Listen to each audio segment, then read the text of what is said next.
Good morning, Anne. Good morning, James. And good morning, everybody. Thank you for tuning in. If this is your first podcast, thank you for tuning in. And if you've listened before, thank you so much for returning. So this is the 8th time that Anne and I have sat down together. We're sat around a table with a microphone between us. And for the next half an hour or so, we're going to have a conversation and just see where it goes, really, without any specific plan or objective. We will just have a conversation. So There we go. Shall we get going, Anne? Okay, yes. Brilliant. Okay, off we go. Right. Yesterday was our Halloween party. It was. And it was a wonderful turnout. So lovely to see children dressed up in their Halloween costumes and also some parents. What did you think about it? I thought it was wonderful. It really was wonderful. Just to give it a little bit more context in terms of, if you haven't heard us speak about our community events before, yesterday at Sale West Community Centre was our Halloween community family party. And it really was, like Anne says, it really was wonderful. It was a huge success. We're biased, obviously, but everybody we spoke to said it was just brilliant. We had a huge turnout. The team of volunteers put on such a wonderful event. The room looked spectacular, spookily spectacular. There was delicious food, music, face painting, boxing, games, tombola, raffle. The energy was high. Parents, grandparents, brothers, sisters, children, friends, boys, girls, everybody, anybody was there, and it really was buzzing. So, it was wonderful. So well, as you can tell, I'm still coming down a little bit from having such a wonderful experience yesterday, Anne. How did you find it? I found it wonderful. And one thing that I noticed was a little girl. A little girl was with the mum, and the mum was carrying her, and her sister was with her. And the mum put the child down. Yes. Now, as she put the child down, the child started crying. And obviously, when you see a tiny one crying, you think, oh. So, as safeguarding officer, I have to keep away. We do have safeguarding officers at these events. And Yes. as a safeguarding officer, I keep my eye on something like that. And I'm watching, not doing anything except watching. And the mum put the child down. Yes. And then she said to the child, "You can walk." And the little girl looked at her and still carried on crying. Mum turned to her sister and said, "Keep your eye on her." And she walked into the other room. She could still see the child as she walked into the room. The little girl stood there. The sister tapped her on her arm and said, "You're all right." Yes. And suddenly she just stopped crying and walked into the room and ran to her mum. And I thought how wonderful it was to see a mother reacting like that and giving that child her independence. Wow. And the sister the responsibility. Oh, fantastic. And it was a crowded room. This isn't Yeah, a room. it was. It really was yesterday. It really was crowded. That links to what we were discussing on a couple of previous episodes of our podcast about personal responsibility, and also about giving children, like you've just said again, independence, Yes. room to grow, the opportunity to think for themselves, but in a safe way, or a safer Yes. way, in terms of where you're still putting some measures of safety in, Yes. but allowing a child to grow and to learn, which is so important, isn't it? It is important. And I would have liked the opportunity to say to that mum, "You're a good mum." Yes. And she actually had 5 children. Yes. And each one of them was given certain responsible jobs. And she Yes. watched them. She did keep her eye on them, but she watched them all the time, seeing what they were doing. Yes. She was helping out, wasn't she, volunteering, the mother, to braid and to She was doing the hair, yes. doing the hair, braid children's hair, and put some wonderful feathers and decorations that somebody else had made and volunteered for our Yes. party. It was wonderful. I have to say, her children, a number of her children, and other children at the party as well, they also helped out at the end Yes. with the get out, and with putting some of the equipment away and collecting some of the equipment together and carrying it to the car. Also, I know it goes without saying, in a way that's safe and responsible, but that was also really, really good as well, because there was a sense of joining in the community, so having a wonderful time, enjoying themselves, but also helping out put the event away, really, which again is a sense of responsibility, but a sense of joy in that we're all a part of putting it on, we're all a part of creating the actual event together. And a number of other children also helped out on the day as well. And it was wonderful to see that as well. So it was a true cooperative, collective collaboration of young and old, people that know each other, people that haven't met each other before, a real sense of camaraderie and togetherness, unity. And it really is heartwarming, and it lifts the spirit. And the world, at least at that time, and hopefully still this morning, even if it's just a tiny little bit, feels a little bit more like a better place. I know that's idealistically put, but it really does. And that means something. In fact, it potentially means everything. It does. So well done, everybody who was involved yesterday, and well done to that mother, and well done to all of the children that were involved. You were all absolute superstars in my book, and the world, or at least my world, and hopefully your world listening, hearing about this, is a better place for it. And we should celebrate that. We should honour that, and we should support that with everything we have. Well, I certainly feel so anyway. So well done, everybody. Yes, we had one of the young 14-year-olds. Yes. I was carrying something from the kitchen, and he came along and he said to me, "That's heavy for you, Anne, let me carry it for you." Yes. Which I thought was a very nice gesture from a 14-year-old boy who doesn't normally notice those things. Well, so you're becoming a young gentleman. Yes, that's right. And then another incident there was we had a group of young boys, probably 12 to 14, and they started because we had boxing there as well, and they were punching the bag and getting overexcited. Yes. And then another member of the team came over, because I was saying, "Look, you're going to damage the bag the way you're doing it." And another member of the team, a man, came over who was there with his little boy. Yes. And he said, he got hold of the bag and he just said, "Okay, boys, stop now. Stand." And the boys looked at him and didn't quite know what to do. And then they all stood in a row and he said, "Right, now 10 each." And then he went to 20 each until the boys got exhausted.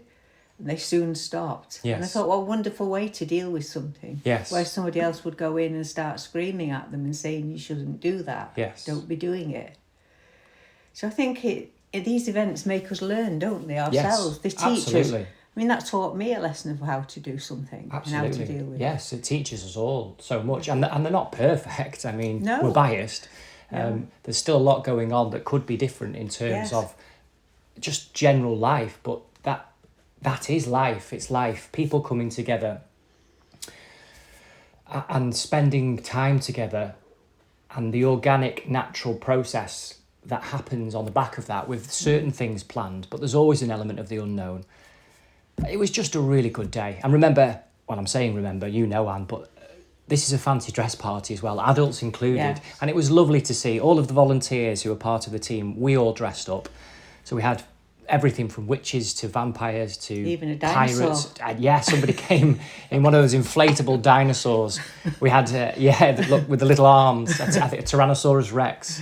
And we also had an inflatable Sully from Monsters Inc. on the door that then morphed into Teen Wolf, somebody dressing up as Teen Wolf. We had pirates, we had everything. And it was also wonderful to see all of the children come in their fancy dress as well. And so many of them queuing up and excited to get their face painted. And I think the ladies doing the face painting at this particular event had their work cut out. It was super busy, but they were absolute superstars, and all of the children looked fantastic. But a number of parents as well, carers and grandparents that came with their children, were also in fancy dress. So the spirit of getting into it, and the spirit of imagination, and the spirit of joining in was alive and well. And this was a community party, a Halloween party that's not focused so much on things that are lost and separate in terms of how people sometimes can feel. This was a sense of colour, food, togetherness, like all wonderful festivals of life of all different guises. It was an opportunity to bring people together in celebration of the collective human experience, and we use food, colour, music, costume to unite and to catalyse that. Skipping ropes. Yes, some of the old school games, activities that run across lots of community, particularly in this country, and unite generations, children, parents and grandparents. They can all reminisce from their own childhood, and the children today can join in. And we had the jump rope, tug of war. We even had a twist on an egg and spoon race where one of our wonderful volunteers had put so much effort into the party. She'd got some bouncy balls that had little eyeballs on them. They were eyeballs, yeah. Oh, yeah, eyeballs that were bouncy balls. I mean, very fitting of Halloween.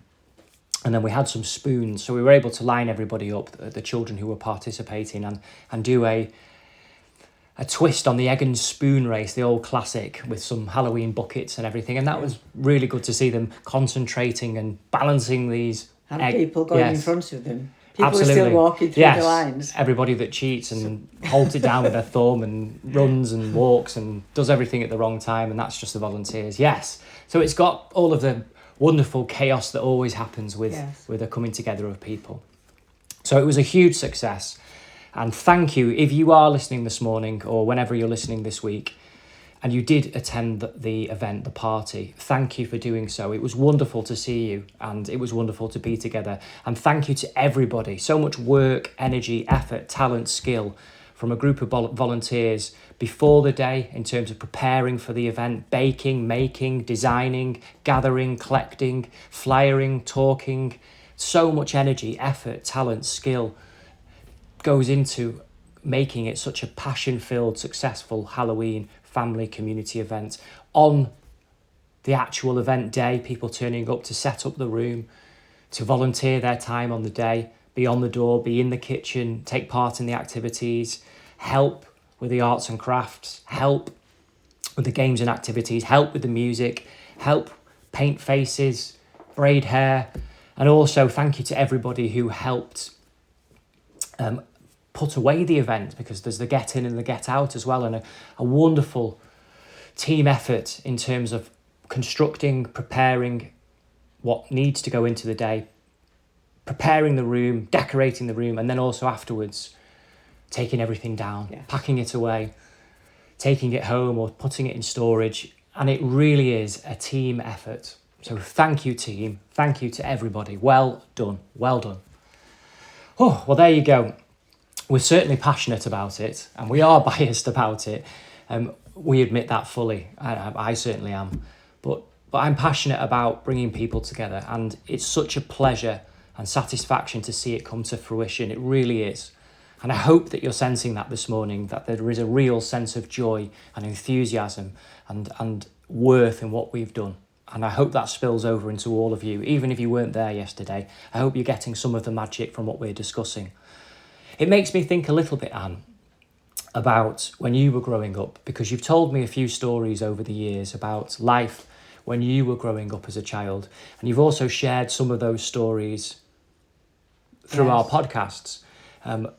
But it does make me think about community when you were growing up, and what community was like, and how the community had to come together, and any particular events that you had and what those events were like, but just the general sense of community as well. Would you like to talk a little bit about that? Yes, I would like to talk a little bit about that. When we talk about a sense of community, remember that I was born as the war, in 1940 I was born. So that it was during a war. I was born during the war years. So there were no men.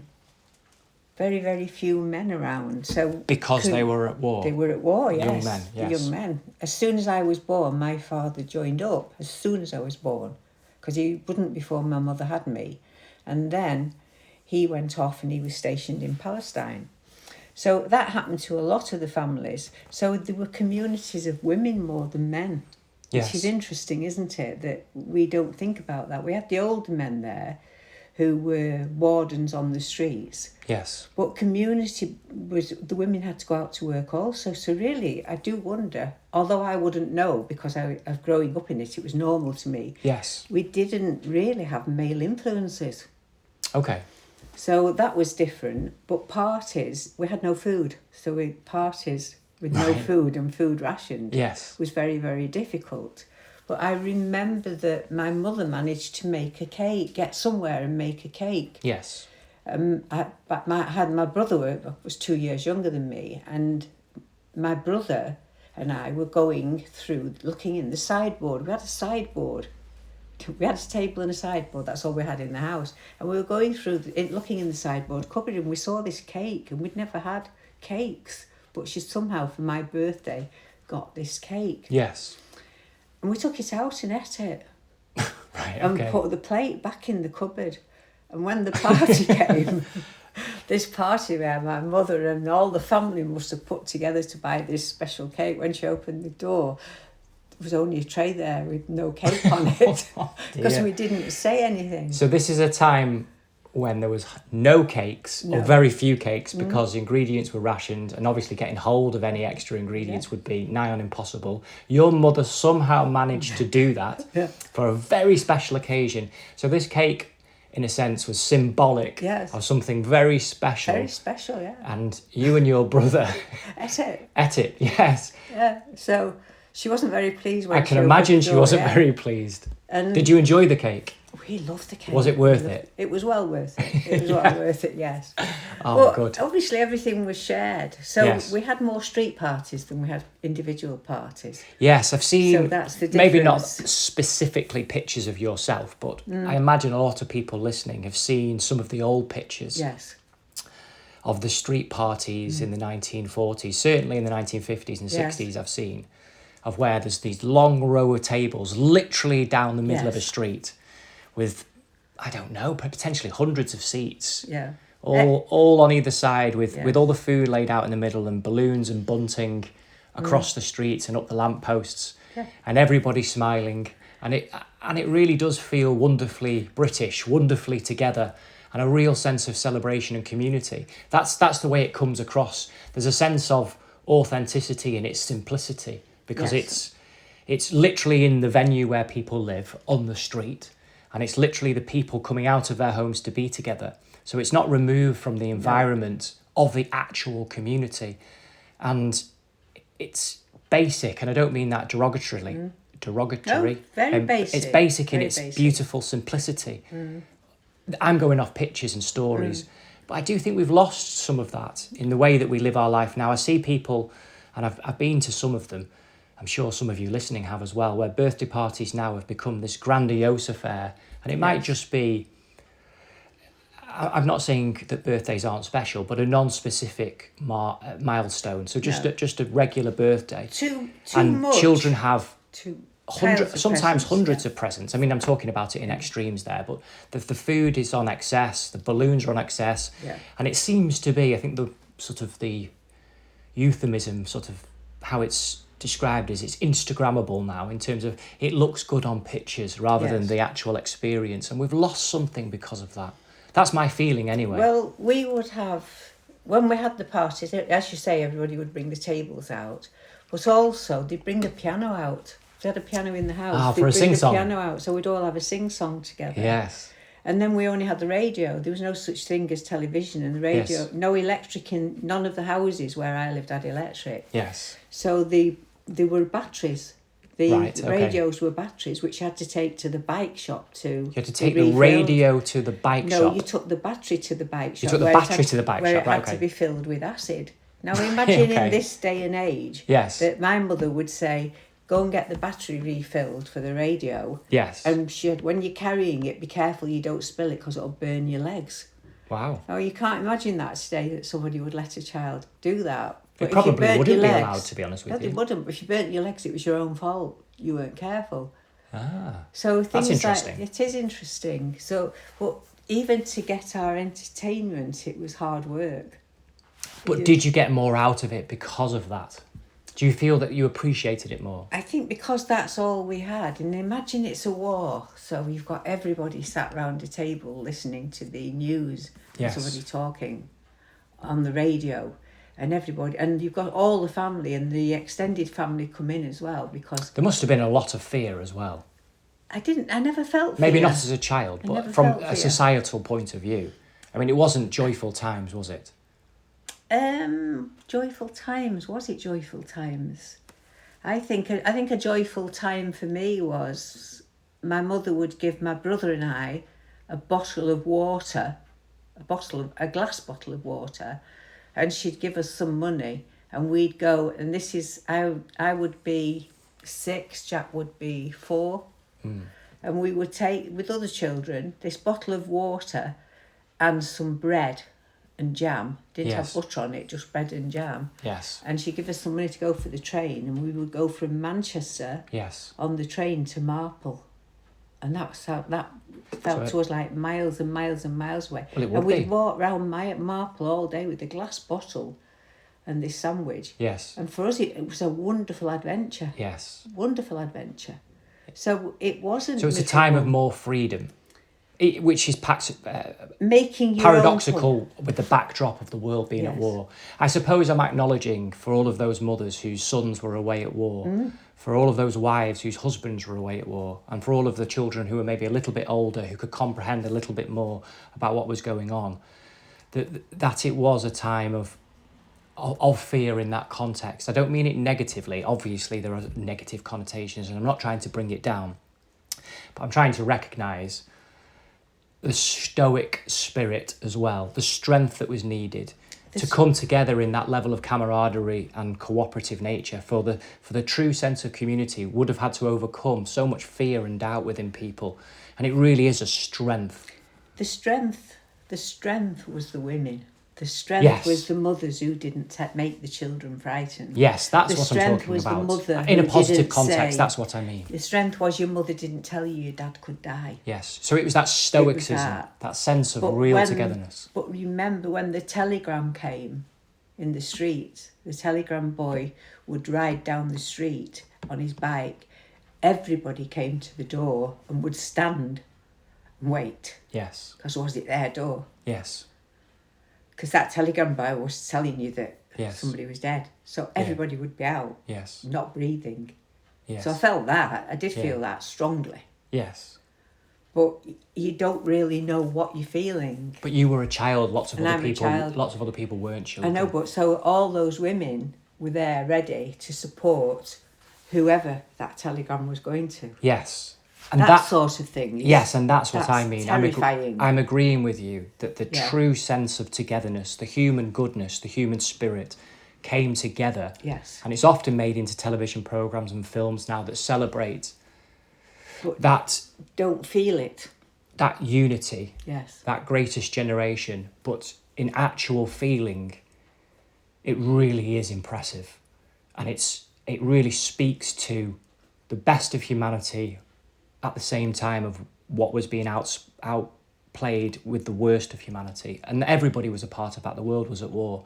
And I think that's so important. If we are to learn from the past so we don't repeat it, we also need to acknowledge the best of who we are together and also the potential worst of who we are together.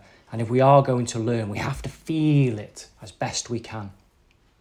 Thank you for sharing that, Anne. I always find it so fascinating and engaging to hear from you about your life, particularly when you were younger, because it's so far removed from the life today in so many ways.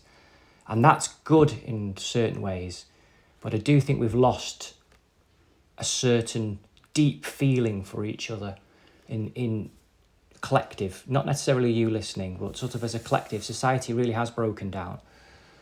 And there is society. There's more than just families.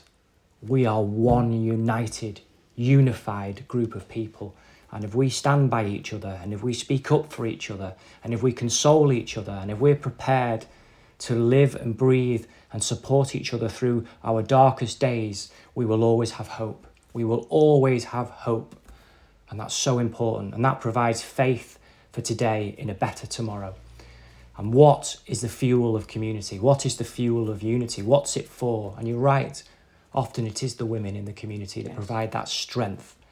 And it's for the children and because of the children. And isn't it wonderful if the children then, when they grow up, can share the stories of the best of humanity with their children, with their grandchildren, and the wisdom of life and the joy of togetherness and the hope and faith of humanity can live on, and that light will never go out. It will never go out. So are two presents worth more than one, than 20? So opening two presents with excitement. Yes. Maybe it goes into the intention, the feel, and what the present's about. And maybe too much of a good thing dilutes what's important and teaches you that Too much chocolate too makes you much, sick. yeah, too much of a good thing starts to erode the very Yeah. goodness of the good thing. There's a wisdom to it, isn't there? And I think we all feel that. We eat a couple of sweets and they taste the most delicious things ever, and we think, oh, we'll eat a few more. But a packet or two down the line and we feel sick. And all of a sudden, too much of the good thing has started to reverse itself. And we're all culpable to that, aren't we? And how long do we persuade ourselves not to get the chocolate out of the fridge? Yeah. And then at 10 o'clock we say, well, we'll eat it Just tomorrow, eat we'll one- have it anyway. We'll just have one piece, and then one piece becomes two, Yeah. and you think, well, I might as well have the bar now. Yeah.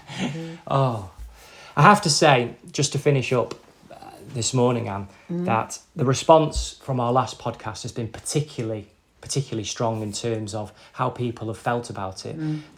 The dog Yes. house and the love of dogs, in terms of our love of dogs and everybody joining in their stories. And I know not everybody's story about dogs is first positive, and I understand that. But the dog house on Channel 4, to give it another plug, why not? I think it may have finished now, so you might have to watch it on the streaming service, on Channel 4's streaming service, but it's so worth a watch. It really is wonderful, and thank you all for sharing your stories, your feelings, and your love of dogs, and your experiences with your animals. And it's something that can unite us all as well. It's something that we can find Yes. common ground, a shared space, a shared love and appreciation of life itself, and the companionship and the bond between dog and man, dog and woman is so strong. And in a world where that's still alive, then surely we can find hope again today for a better tomorrow. Because in a world where such love is alive, there has got to be hope. And if children in this world are able to feel that love from such wonderful creatures, then those wonderful creatures, those dogs, are seeing something in those children. They're seeing something in humanity that is of value and worthy of loving. And we should remember that. So if we feel that we can't see it in ourselves, look to the dogs, they can see it in us. Something that I feel would be interesting to talk about, and again, it's also on Channel 4, and maybe we could do this next week. Right. So Channel 4 are doing a wonderful job, as far as I'm concerned, putting some fabulous programmes on, some boundary-pushing, interesting, thought-provoking, and celebrating the difference in humanity. Yes, yes, yes. Is Ed Stafford Into the Jungle. Good one. It's a brilliant programme, and we'll talk about it maybe next time, and we can go into it in more detail. This is on Channel 4 as well. I think it's on a Tuesday evening, or it might be a Wednesday. I think it's Tuesday, 9 o'clock. I'll double check that for you for next week. And he's in a Central American jungle, and he's taken fathers with their children for an expedition. And it's focusing on building relationships back up, and how the bond between fathers and children in today's society is under strain and maybe is underperforming, and lots of fathers and their children of various ages are feeling estranged. And Ed Stafford, as a father himself, recognised the benefit of adventure and being in an environment that pushed his boundaries as an individual and the boundaries of himself with his children, and maybe that necessary stress, that pressure of life in a controlled way, but also with huge uncontrollables, is necessary for cultivating a healthy relationship and bringing the best out of children. I think it's brilliant, and it's wonderful to see these fathers and their children have moments where they are having to come together, have moments where they're under pressure, have moments where there's real life learning taking place, and it really is soul searching. And again, it's getting back to the basics of human relationship, of felt experience that's not centered around and is not centered in and is not underpinned by first-hand technology. It's about our love and relationship towards each other. Is there anything you want to say about it before we finish today, Anne? And we certainly can expand on it next week. I think for me, it's the power and the strength of children isn't acknowledged enough. Yes. We don't give them enough power Yes. to develop their strength. That's a good and point. This does show that Yes. very, very clearly. And a number of the children in the programme are repeatedly saying that in various guises. And I do think we should listen to them. Out of the mouth of babes that we do learn. Yes. And it's wonderful. The wisdom of children is wonderful. And it's also wonderful to see the love, the genuine love of fathers as well, because men and fathers are not getting a good rap at the moment. And it's really wonderful to see, in lots of positive light, fathers being celebrated. It's worth a watch. And their insecurity. And yes, absolutely. Everything's in it. It really is worth a watch. So that's Ed Stafford, Into the Jungle. Again, Channel 4. If you're listening, Channel 4, well done. Well done. So I think that's it, Anne. Good. So well done, everybody, yesterday. I hope you all have a wonderful weekend, and we look forward to speaking with you again next week. Goodbye, everybody. Bye. Bye-bye. Bye-bye.